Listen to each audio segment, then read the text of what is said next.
هذا رسول الله هذا حبيب الله هذا رسول الله هذا حبيب الله هذا حبيب الله هذا حبيب الله. Bismillahirrahmanirrahim. Assalamu alaykum. Qadrli dunyoning har qaysi joylaridagi ko'ruvchilarimiz. Mana bu Rasululloh programmamizning 6-sonini ko'rishinglarni qizg'in qarshi olamiz. Men Abdullah Yalqub.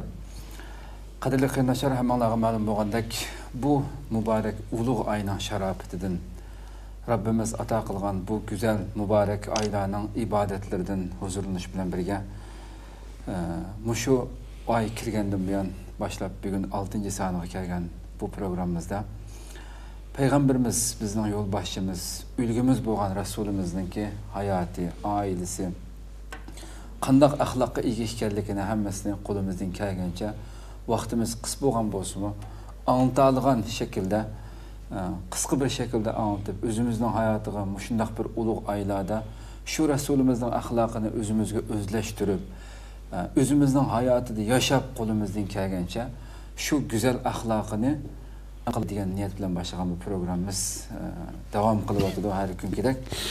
Bugunmi Rabbimning bu kunga, bu sharofatga, hurmatga ega qilganligi uchun ko'pdan-ko'p rahmat etish bilan programmamizning doimlik mehmoni, hurmatli Sharq Turkiston ulamolar birligining a'zosi, hurmatli ustoz Habibulloh Ko'stanining taklif qildik. Qimmatli vaqtdan chiqarib kelganligi uchun oldindan ko'p rahmat etamiz. Sizlarga rahmat.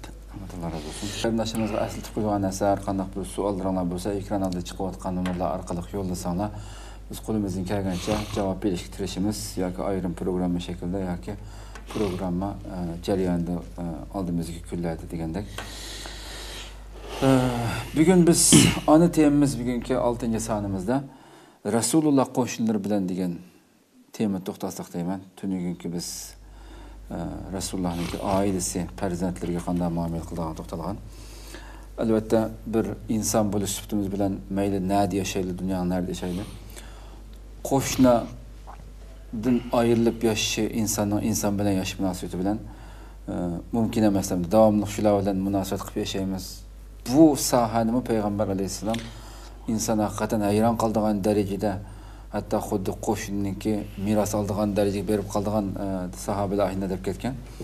Shunga biz eng boshda shuni kirsak, Payg'ambar alayhissalom qo'shnilar bilan qanday o'tadi, qanday muomala qiladi? A'udhu billahi minash shaytonir rojim. Bismillahirrohmanirrohim.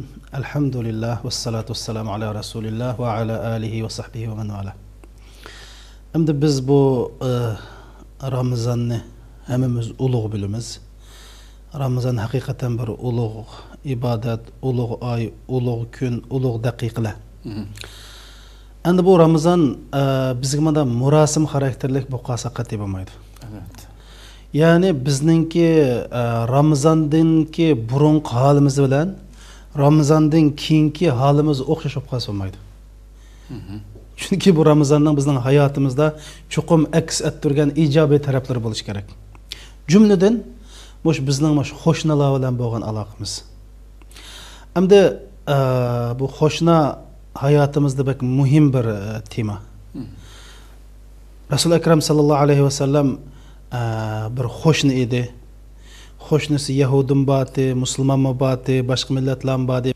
Demak, endi shu Ramazonda Uyg'urlar qo'shni haqida bo'lsa-mu qattiq o'ylanish kerak. Chunki rost gapni qilsak, bizning qo'shnidorchilik madaniyatimiz, safoyimiz haqiqatan chekinib ketdi. Biz burun cho'ng bo'lsak, qo'shnilarni ayt yaxshi. Haqiqatan har qatim tomoq assa, biz cho'ng bo'lsak, ota-onalarimiz ko'rdik, qo'shnilar tomoq ochayotgan, u qo'shnilar bizga akirayotgan. Uyga mehmonlar kelsa, qo'shnilar tomoq mehmon kelib deb akirayotgan. Ya'ni qo'shnilar xuddi oiladeklam. Mesela o'lim yetim bo'lsin, to'y bo'lsin, bir oilamizdeklam. Hozir ham bu qo'shni masalasida bizda ig'ir masala bor. U qo'shnilik yo'q, aksincha qo'shnilarga aziyat beradigan. Shuning uchun hamda Qur'on hadisda mana shu qo'shnining haqqi, qo'shniga hurmat qilish, qo'shniningki hatto hissiyotiga hurmat qilish. İnşallah chiqadi. Qo'shniga emas, hissiyotiga hurmat qilish. qo'shnining tuyg'usini jarohatlantirmaslik. Masalan, öyle o'qiymiz. Hatto tamoq etib, tamoqining purqinglan qo'shniga aziyat etma deb Payg'ambar sollallohu alayhi vasallam. Nima qilasiz? Uyda biz o'xshagan tamoqni yesak, yo qo'shniga azroq berishimiz kerak, bo'lmasa qo'shnimizga aziyat bo'lgan gapkanda shu. Shum chiqadi. Demak, Qur'on hadisda bu qo'shni to'g'riliq kelgan oyatlar, hadislar bakcha qildi. Dinimiz qo'shniga yaxshilik qilishga buyurgan. Söz bilan yaxshilik qilishga, amaliy ish harakatimizdan yaxshilik qilishga va qo'shni bilan adab, axloq, oliy janob bilan, oliy janoblik bilan muomala qilishga buyurilgan. Endi bu Payg'ambar alayhisalom qo'shnisi bilan qanday o'tadi degan kelsak, Payg'ambar sallallohu alayhi vasallam Qur'on, axloqiy Qur'on dedik ya. Unda Qur'on qo'shni to'g'riliqdan deydi. Allah subhanahu va taolo Nisa surasining 36-oyatida Bismillahirrahmanirrahim. Wa'budullaha wa la tushriku bihi shay'a. Wa bil walidayni ihsana wa bizil qurba wal yatama wal masakin wal jari zil qurba wal jari al junub was sahibi bil janb wa ibn as-sabil akhirgacha. Oyatning ma'nosi Allohga ibodat qilinglar, Allohga hech bir narsani shirk qilmanglar. Ata-onanglarga voyiga yetkazib, ihson degan bir ishning voyiga yetganligini bildiradi. Ata-onanglarga voyiga yetkazib yaxshilik qilinglar. Yaqinlaringlarga, ya'ni tuqqanlaringlarga, yetimlarga, miskinlarga voyiga yetkazib, manda yaxshilik emas, yaxshilikni shu voyiga yetkazib qilishmi? Ihson degan so'z bilalayni. Bir ishni voyiga yetkazib qilish. Deb bo'lib, val jari zil qurba. Tuqqan qo'shnilaringlarga Wal jaril janib uyning yendiki qo'shninglarga deydi. Tuqqan qo'shnimiz degan tuqqan shu qo'shnimizda ekan-ku. Wal jaril junubga sizning yening tam qo'shnilaringga was sahibi bil janib sizning yeningdagi hamrolarga deydi. Masalan, qo'shna desak, meningki bu yerda demakcho'g'ini uyimning atrofidagi qo'shnam. Tamam? Tuqqanlarim mening qo'shnam. Tuqqanlar. Ondan keyin hamrolaringlar degan gap, masalan, sinfdagi saboqdishim mening qo'shnam bo'ldi. Dukandaki billi duka açkan dukan qo'shnam bo'ldi. Tamam. Xizmatdoshlarim mening qo'shnim bo'ldi. Bu qo'shni degan faqat o uyim bir yerda bo'lgan qo'shni bo'lmaydi. Mayadiki valjizu was-sahibi bil janb degan shu. Hatta fiqhda keldi o'sha qo'shnining doirasini degan vaqtida o'ng tarafdan 40, sol tarafdan 40, oldidan 40, to'rt tarafdan 40 oila. Ya'ni 160 oilamdi. O'sha darajaga doira bor dedimmi? Degan qo'shni degan. Endi bu Alloh subhanahu va taolo qo'shniga yaxshilik qilinglar demay, qo'shniga voyaga yetkazib yaxshilik qilinglar dedi. İhsan dedi. Xo'sh. Shuning uchun Rasul Akram sallallohu alayhi va sallam demak bu oyatni chuqum hayotida eng yaxshi tatbiqlagan bir zot. Endi Rasul Akram sallallohu alayhi va sallam shuning oyatlarida, hadislarda zodi qo'shni, masalan, bir hadisni o'qay. Masalan, bir ansariydan bo'lgan bir odam shunday deydi. Men uyimdan payg'ambar sallallohu alayhi va sallamni maqsad qilib uydan chiqdim deydi. Men o'rturman, bir odam kilyotdi. Shundan men u odamdan bir Rasulullohni bir hojat vaqchaydi dedim deydi. O'shan bu odam bu payg'ambar alayhisalom shu darajada o'rtudiki odam bilan hatta ja'altu arsi ila Rasul sallallohu alayhi vasallam dedi. Payg'ambar alayhisalom ichi mag'rib shu matam tutqidek qilib ketdim deydi. Shu darajada payg'ambar alayhisalom o'rib putdi, mushtaq o'rtudi deydi. İkisi paranlaşmı ya? Ha, o adam yo'q, bir adam ya o'tirdi, uchinchi bir adam bor. Dedi-ku, men uyimdan chiqib kelyapman. Bir odam Rasululloh taraf kelyapti. Men shunga odamdan Rasulullohga hojat bo'lsa ham tutdim dedi. Tutdim. Shuna Rasululloh ash adam bilan turdi, uzoq turib ketganlikdan Rasulullohga ichim og'rib ketdi dedi. Shuna o adam qaytib ketgan ekan, ya Rasululloh.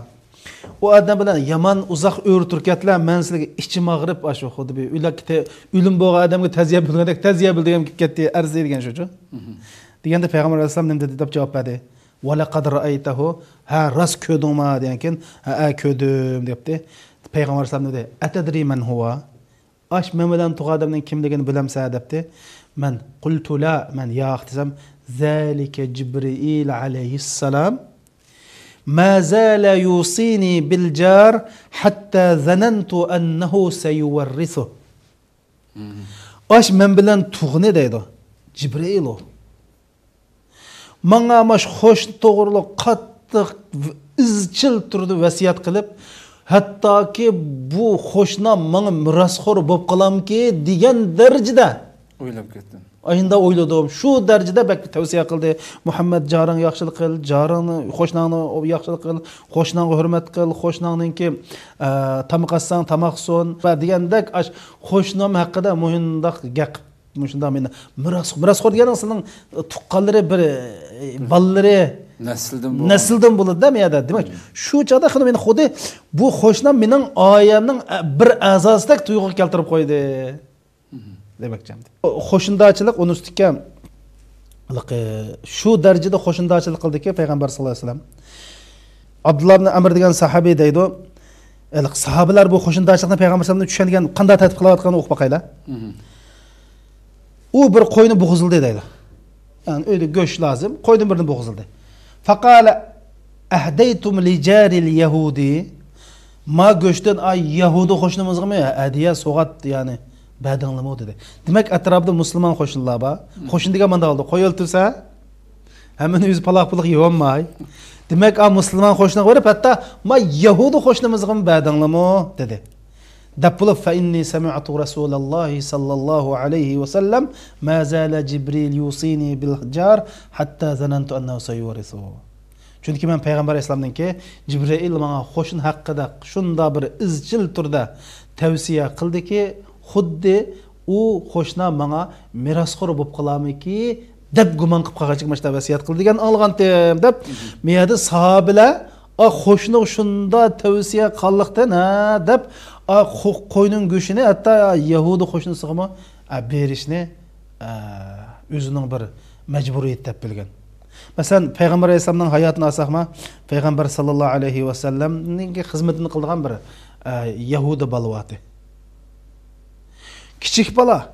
Mesela Peygamber sallallahu aleyhi ve sellem ameliyatda bu qo'shni emas. Bütün şu Medinedeki Müslüman hamma adamning aholidan xabar oladi. Atigan say bomdatni o'qib bo'liblar. Kim bor, kim yo'q. Kim kasal, kim vafot topdi, hammasini bir qo'l so'rab chiqadi. Hatta biz inshaalloh bir fursat kelsa deyishimizga, masjidga hatta sahobalarning ko'rgan tushini so'raydi. Buningdan o ameliyatda o'z qo'shnilarning kimning dardi bor, kim kasal, kimning ehtiyojliq, nimaga ehtiyojliq, bu albatta bu Rasulullohning hayotidagi eng muhim ishlar, qo'shnilarchilikdagi muhim ishlar. Shular bir yahudi qo'shnisi bor, kichik bola payg'ambar sallallohu alayhi vasallam qo'liga kasal bo'lib qolibdi deb. Payg'ambar sallallohu alayhi vasallam uni yo'qlab kirdi. Yo'qlab kirib, uning beshida, ya'ni endi o'ltirib qarasa, bola og'ir kasal.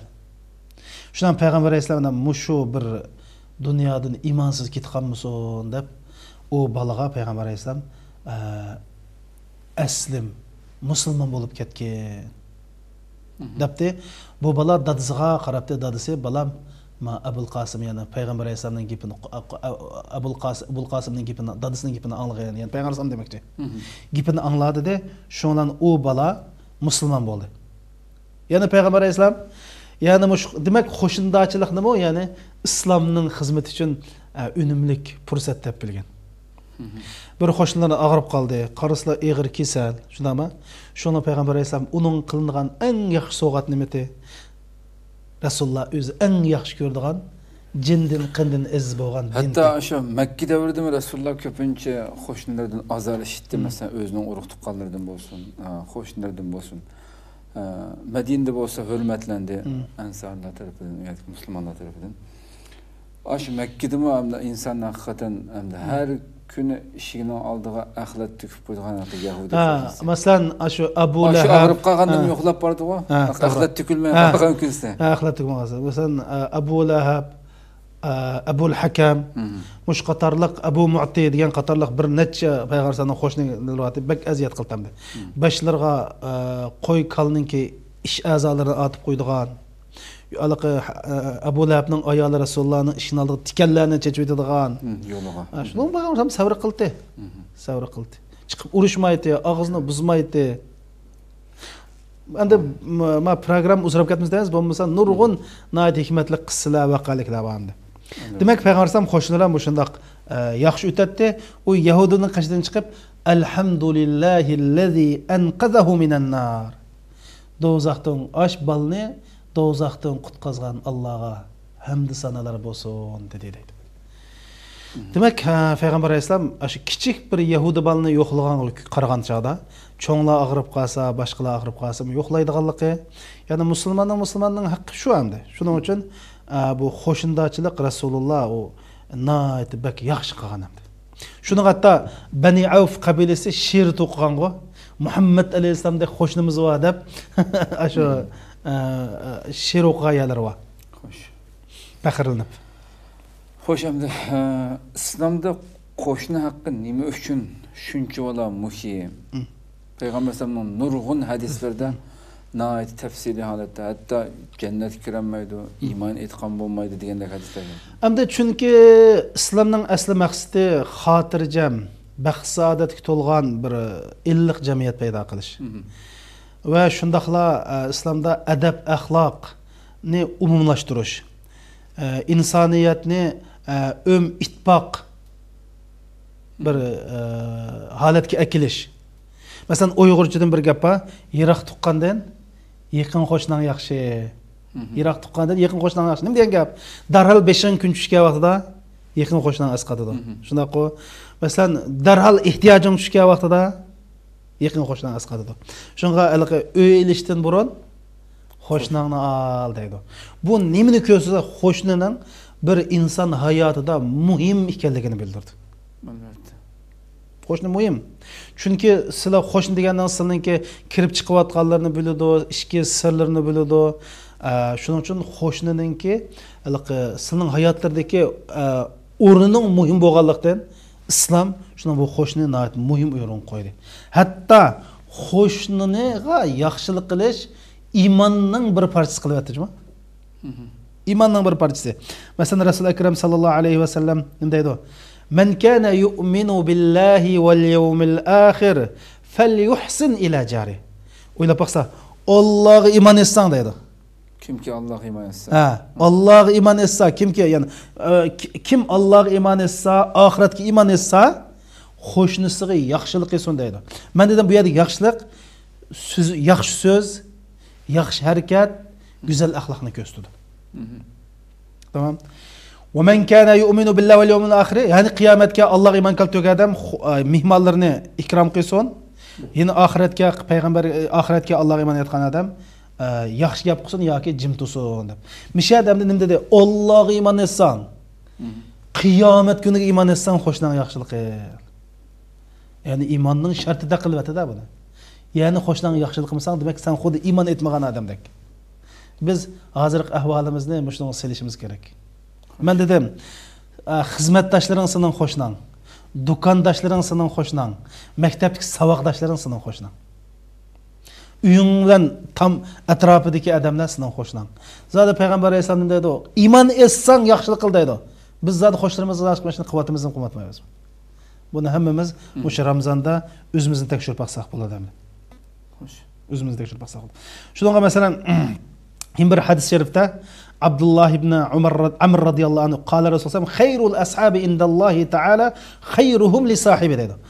Allah'ның dargohidagi yaxshi do'stlar bo'lsa, o'zining do'stiga yaxshi bo'lganlar dedi. Va xayrul jirani indallahi xiyaruhum li jari dedi. Allah'ның dargohidagi eng yaxshi qo'shni o'zining qo'shnisiga yaxshi bo'lgani. Yani Allah'ның dargohida bir yaxshi do'stlar, yaxshi qo'shni degan nomni olay desan, o'zingning qo'shningga yaxshi bo'l dedi.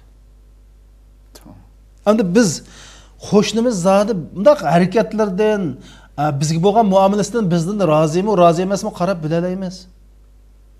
Mushu ulug' Ramazonda qarindoshlarim, bu Ramazon deganning bir murosim xarakterlik, bir vaqt tamoqning kamaydigan ish emas. Mana bu Ramazonning mohiyati shu, hammamiz o'ltirib o'zimizni hisob qildik bu. Mening qo'shnim bilan bo'lgan aloqam qandoq, ayolim bilan bo'lgan aloqam qandoq, bolalarim bilan bo'lgan aloqam qandoq, xizmatdoshlarim bilan bo'lgan aloqam qandoq, musulmon bu din demak kishilik munosabat demak. Din ya Alloh bilan banda o'tirishlik aloqa, ya inson bilan inson o'tirish aloqa. Mush din degan mush shu endi. Allah bilan banda o'tirsidiki, xuddi ibadetlerimiz, şair bo'lgan diniy ibodatlar insonlar bilan muomalatdagi ibodatlar joyida bo'lmasa o'qib bo'lmaydi. Hadisda baya Payg'ambar alayhisalom manil muflisu fikum dedi. Sizlarning ichinglardagi gadoy kim o debdi sahobalar man la mata'alahu va la dirham va la mata' dedi.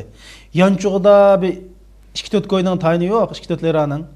Uyga vas tutqidek bir narsa yo'q, gadoy debdi Payg'ambar alayhisalom men umidimda gadoy bu emas. Men umidimda gadoy qiyomat kunsi ro'za bilan, zakot bilan, haj bilan keldi deydi. Lekin mani urib qo'ygan, mani tillab qo'ygan, mani aziyat bergan, mani tuhmat qilgan. Shuning bilan qilgan savob, namoz, zakotlar hammasi ma jinoyatga ketib qoldi deydi. Savobi tugab, buning hisobi tugmagan bo'lsa, ziyonkashlik uchirgan odamning gunohini mani otqi do'zaxga tikmoqlab tashlandi deydi.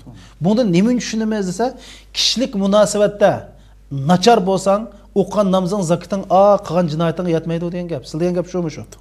Tamam. Shuning uchun qarindoshlarimiz shu qattiq bir o'zimizga Payg'ambar alayhisalom "Men kana yu'minu billahi wal yawmil akhir fala yu'zi jara" dedi.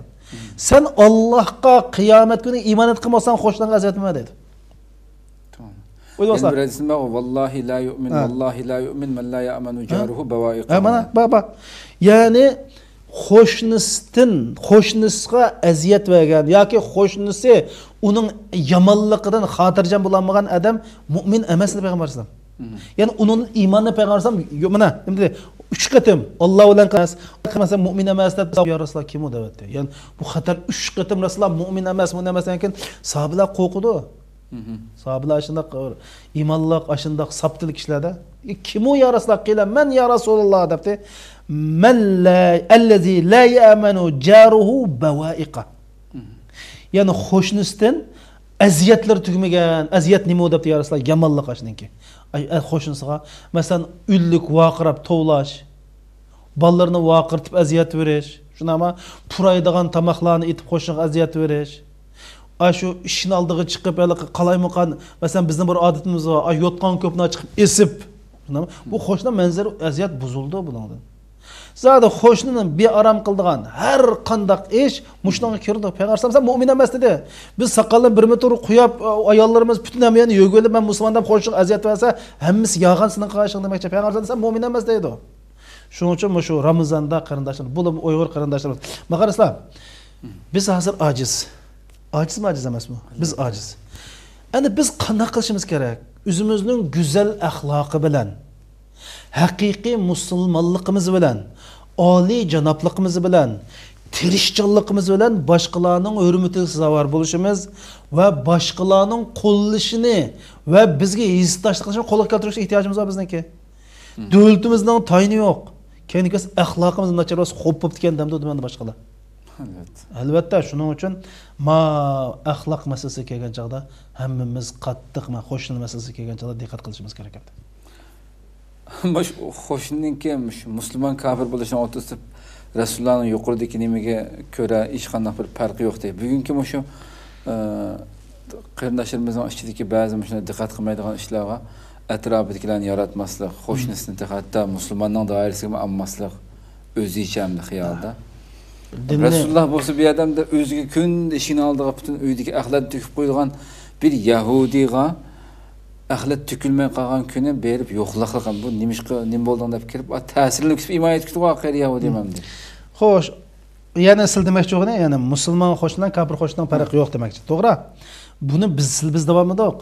Mush hadisni izohlagan Ibn Hajar rahmatullohi alayhi. Qo'shin degan kim o degan. Qo'shin degan kim o degan chaqda qo'shna degan gap musulmonni, kafirni,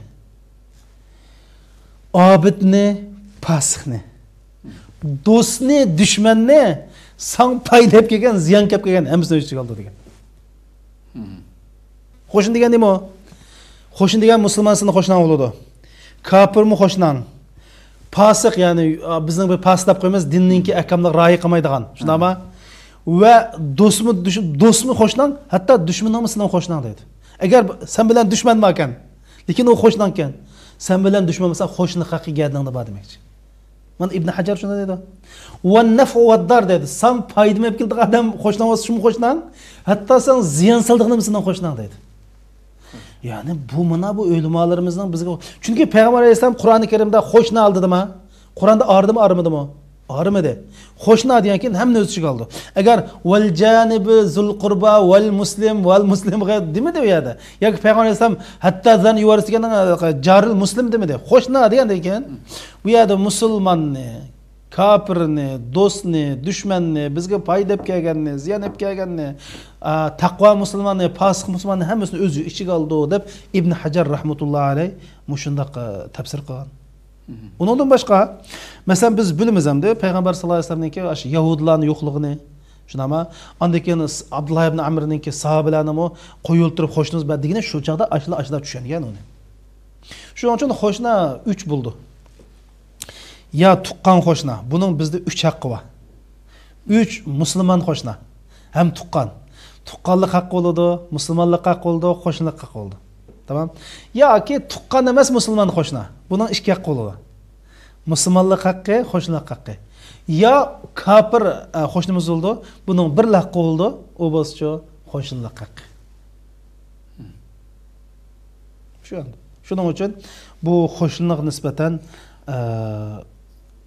mayli qanday bo'lmasin, musulmon tuqqanimiz bo'lsa 3 haqqni, musulmon tuqqanimiz emas qo'shnimiz bo'lsa 2 haqqni, kafir qo'shnimiz bo'lsa bir haqqni, ya'ni qo'shnidarchilik haqqini, mo'sh Rasululloh nima degan bo'lsa, qo'shniga nimaga tavsiya qilgan bo'lsa, shuni qilishimiz kerak.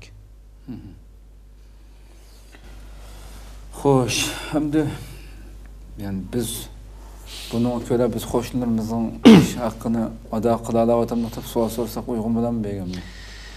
Asli bu savolni hamda hammamiz o'zimizdan so'rashimiz kerak. Men mo'sh Ramazonda mushu savolni o'zimdan so'rashim kerak. Hamma musulmonlar so'rayli qarindoshlar. Yevropada yashaganlar balkim xristian qo'shnilar bor, balkim aroqkash qo'shnilar bor. Turkiyada yashaganlar balkim dinga rioya qilmaydigan qo'shnilar bor. Hammamiz o'zimizdan so'rashimiz kerak, bana topmasligimiz kerak. Ma qo'shnam pasiq, ma qo'shnam eski, ma qo'shnam undaqchi dedi-ku. Qanday qo'shni bo'lishdan qat'iy nazar sening majburiyating islom ko'rsatgan qo'shnidarchilik majburiyatini ado qilish. Biz faqat yaxshi qilmadik. Faqat yaxshi qilmayapmiz. Biri mash qo'shnilar Uyg'urlarning tozliqidan qaqshaydi. Ikkinchisi ovozliq ashtoz telefonni qo'lga olib, shunama telefon qilib toz uylik qildi. Andan keyin uyda gaplashmay, ishning oldiga chiqib yarim soat gaplashadimdi. O'ylab baqsizlar. Bu qo'shniga aziyat berganlik. Hatto masjidga qo'shnimizga aziyat berdik biz bir. Mash turklarning masjidga kirib, mushlarning namoziga o'xshash namoz o'qisa Alloh bilan qasamki durust bo'ladi.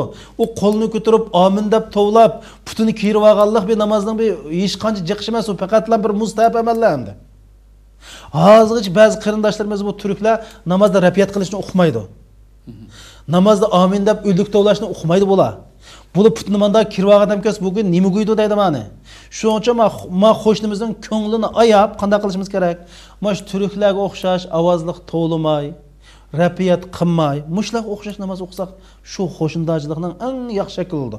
Oyoqimizni mashina oldiga seplam kirmay bir eg'il qo'tonga kirgandek, oyoq qo'ydiq oyoq manda ip qo'yishimiz kerak. Paypoqlarimiz burab, paypoq burg'ada masjidga kirish durust emas. Nima uchun? Chunki payg'ambar alayhisalom samsaq yeb kirganlar masjidga kirmanglar dedi. Samsaq harammi, halalmi? Halal. Uning puri haram te shundami? Shuning uchun paypoq purib qolganda masjidga kirish durust emas, gunohkor bo'ldi. Kirmasa masjidga. Paypoq puraydigan odam, putung puraydigan odam. Bu dinimiz. Shuning uchun ma qo'shnimiz biz rasmiy yaxshi qilmayapmiz.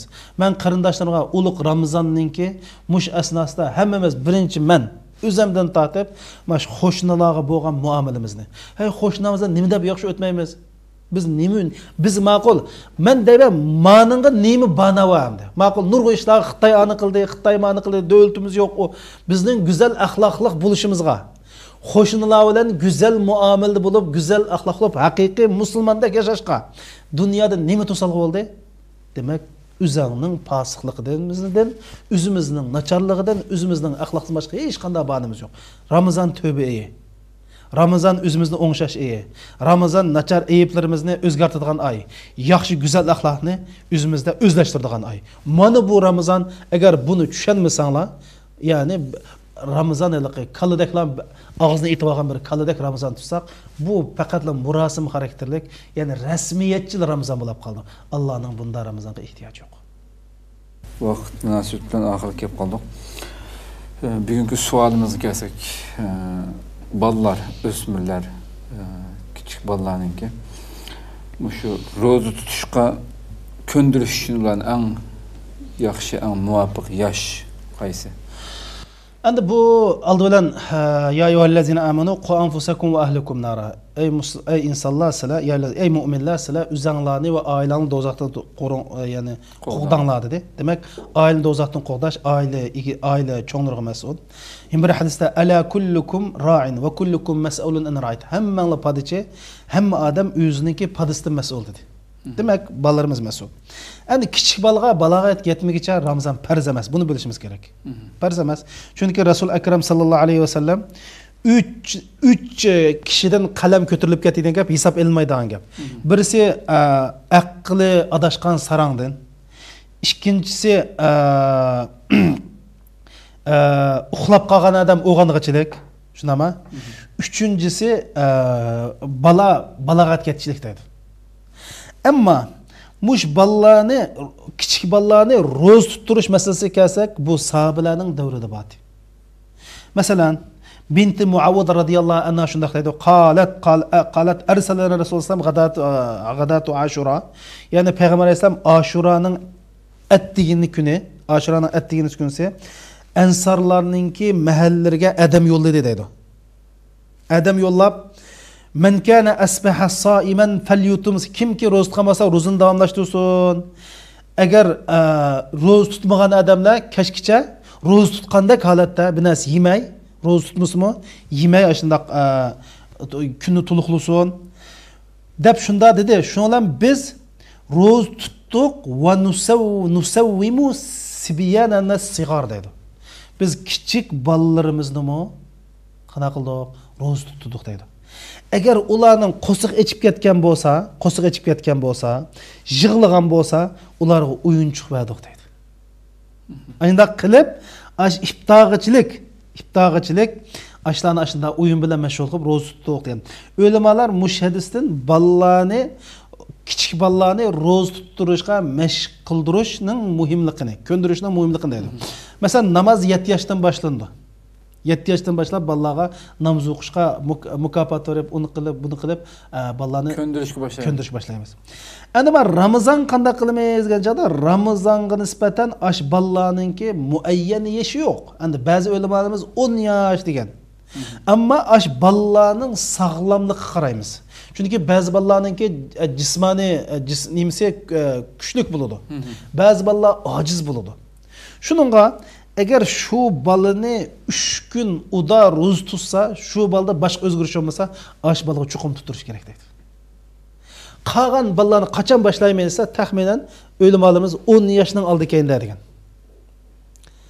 Ammo balog'at kelsa, masalan shu bal ihtilom bo'lsa, ya'ni azbaz ba'zi avratlariga yo nimalarga tukunsa, bu balog'at yetgan bo'ldi degan ihtilom bo'lsa. Shuning uchun masalan hatto bu vaqtda hadisim bordi. Bir hadislar var. Tecibus salatu İbn Abbas radhiyallohu anhudan naql qilgan hadis. İmam Suyuti Jami' as-Saghir degan kitobda naql qilgan. Tecibus salat alal g'ulam iza aqil va sawm iza ataq deydi. Kichik bolaga, ya'ni aqli shu joyida bo'lsa, namoz o'qish kerak. Ro'zani iza ataq deydi, taqtiya tutish kerak deydi.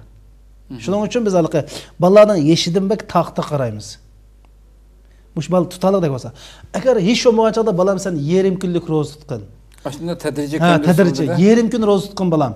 Sen bugün esirgichlik ro'za tutqin balam. Deb ash balalarni bir ro'za tutgan kayfiyatga, to'yga, hissiyatga akilishmi bak muhim endi. To'g'ri. Shuning uchun Alloh subhanahu va taolo hammamizning ballarning shunday yaxshi musulmon bo'lishga, o'sha Ramazonda balalarga bir Ramazon tuyg'usi, masalan o'sha Ramazonda balalarni kollektiv iftar qildirish bak muhimchu. Mash Yevropada qarindoshlar bo'lsa, mash balalarga bir kollektiv yaxshi iftorlik berish.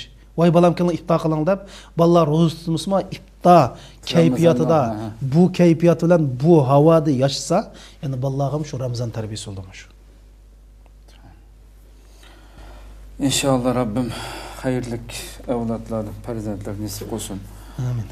Ve hoşuna hakkını beraleydi Allah'dan olsun. Elbette vaktimiz az bo'lganligi uchun az to'xtaldik. Hakikaten qadrli qarindoshlarimiz qo'shnining haqqini so'zlab kelsak, ya'ni faqat Rasulullohning og'zidan chiqqan hadisni so'zlash to'g'ri kelsa, natijalagan program ketadi. Qog'ini o'zimiz izlanib, payg'ambar haqqını beraleydigan, o'zimizning go'zal axloqi bilan mayli kim bilan o'tirayli, shularni ta'sirlantiradigan mu'minlardan qilishini tilaymiz. Amin. İnşallah atiki programımızda Allah ömür bəsi köleşikçe sizlerine Cenab-ı Allah'a tavşırımız. Rabbim bizlerden ve sizlerden bütün kılgan rozalardan başka barlıq əməllərini qəbul qilish tiliki bilan atiki köleşikçe Allah'a aman bulunlar. Esselamu aleyküm ve rahmetullahi teala ve berekatuhu.